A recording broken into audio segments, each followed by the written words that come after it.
বুবাই, ও একটা অন্য মেয়ের সাথে ফষ্টি নষ্টি করছে। এক্ষুনি গিয়ে ওকে হাতে নাতে ধরবো। না, এক্ষুনি গেলে ও একটা কোনো বাহানা দিয়ে দেবে, ওকে আমি হাতে নাতেই ধরবো। ঠিক আছে, সাবধানে যা।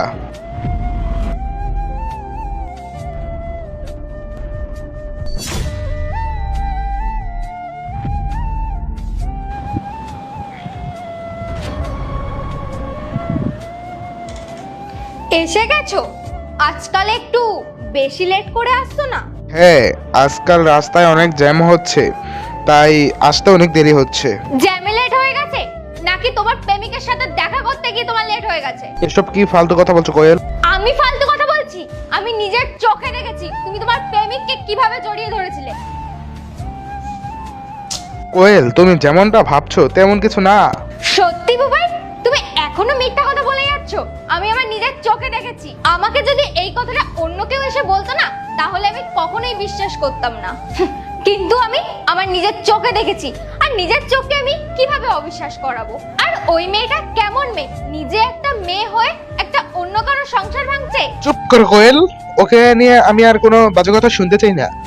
তুমি জানো ওটা আমার কি হয়? ওটা আমার বোন লাগে। ও, এখন ধরা পড়ে গেছে বলে ওকে তুমি বোন বানিয়ে নিলে? আমি তো জানতাম প্রত্যেকটা ছেলে ধরা পড়ে যাওয়ার পরে এইরকমই বাহানা দেয়। আর ওটা তোমার কিরকম বোন যাকে আমি চিনি না?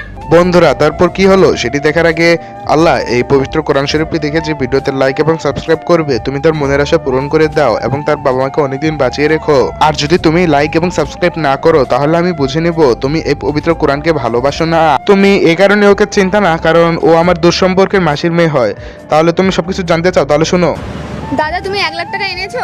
আমার স্বামীর ক্যান্সার হয়েছে আর ডক্টর বলেছেন 1 লাখ টাকা লাগবে। আর যদি 1 লাখ টাকা জোগাড় করতে না পারি, তাহলে আমি আমার স্বামীকে বাঁচাতে পারবো না।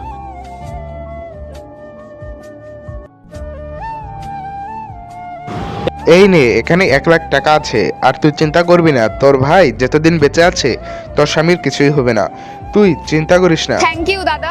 ঠিক আছে, তুই কান্না করিস না, যা, তুই সাবধানে যা। বন্ধুরা, তারপরে কি হয় পার্ট 2 দেখতে চাইলে এখনই কমেন্ট করো।